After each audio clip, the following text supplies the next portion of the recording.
Dupont family arrived in the south of France, in the picturesque Provence region, after a scenic drive through vineyards and golden fields of sunflowers. As they stepped out of the car, the air greeted them with the fragrant scent of lavender and the quiet buzzing of cicadas, instantly enveloping them in the tranquil charm of the region. They paused for a moment to admire the view of the distant hills, flooded with warm sunlight, and felt excited for the days ahead. After spending a week here, they were fully immersed in the local way of life. They savored the culinary delights of the region: brown cheeses, meats roasted over fragrant coals, tangy sauces to spice things up, a variety of pickles, fish dishes, and fresh seafood from the nearby Mediterranean. Each meal felt like a feast, and local wines complemented their evening. Newlyweds Julien and Chiara were accompanied on this trip by Julien's mother. Françoise, an energetic woman with a love of good food, possessed a magnificent figure that attracted admiring glances wherever she went. At the local market,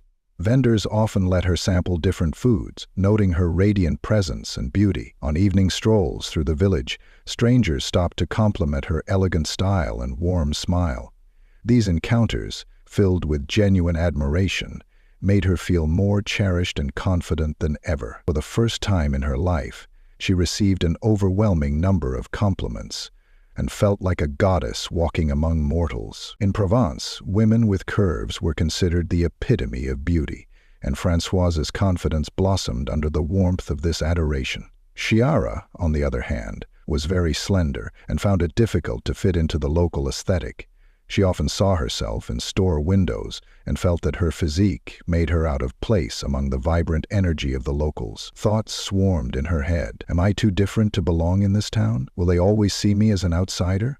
This insecurity was compounded by well-meaning but excessive attempts to encourage her to eat more, causing her to withdraw even further into herself. Despite her elegance, she often felt out of place among the locals, who looked at her with mixed curiosity and concern. The locals, showing generous hospitality, tried to feed Chiara hearty meals to, as they said, color her cheeks. However, the richness of the cuisine proved overwhelming to her and she struggled to adapt. This unintended attention made her feel uncomfortable.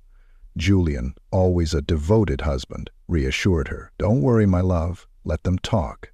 To me, you are perfect just the way you are," he said with a warm smile. Despite his comforting words, however, Chiara couldn't completely shake off her feelings of discomfort. She felt like a stranger, especially since Françoise seemed to enjoy every moment of attention to her. The family had taken up residence in a charming country house owned by an elderly lady named Madame. The quaint charm of the house was given by the weathered shutters, the curly roses, and the open courtyard that served as the heart of the house. Inside, the house was equally charming.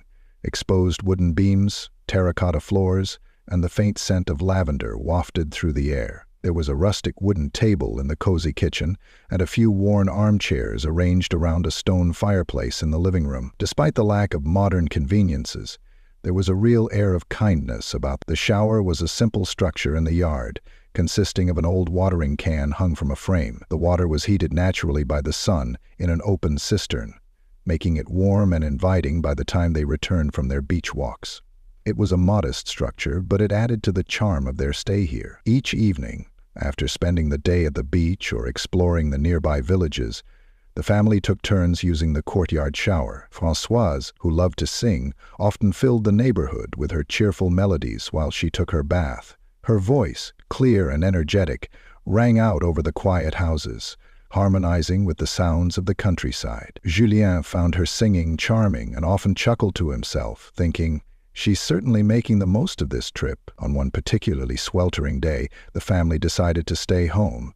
Chiara wasn't feeling well, having overeaten a new meal the night before. Julien, always attentive, ran to the pharmacy to get some medicine. Chiara spent the morning relaxing on the shady terrace, sipping herbal tea and watching the trees sway gently in the warm breeze. Françoise, ignoring the heat, decided to cool off in the shower in the courtyard. Standing under the warm jets of water, she began to hum an old French folk song, her voice rising and falling in time with the melody. Julien, who could hear her from inside, couldn't help but smile. "She really is in her element," he thought. After her shower, Françoise returned to the terrace with her damp hair wrapped in a towel and joined Julien and Chiara. The three of them spent the afternoon in quiet relaxation.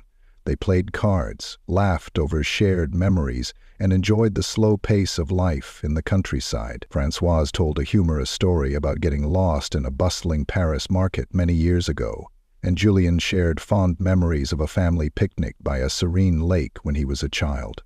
These stories elicited laughter and warmth, deepening their bond as they soaked in the peacefulness of their surroundings. As the sun dipped below the horizon, they cooked a simple dinner together, savoring every bite and reflecting on the simple joys of the day. Despite the occasional hardship, the family was grateful for the opportunity to reconnect and create cherished memories in such a beautiful setting.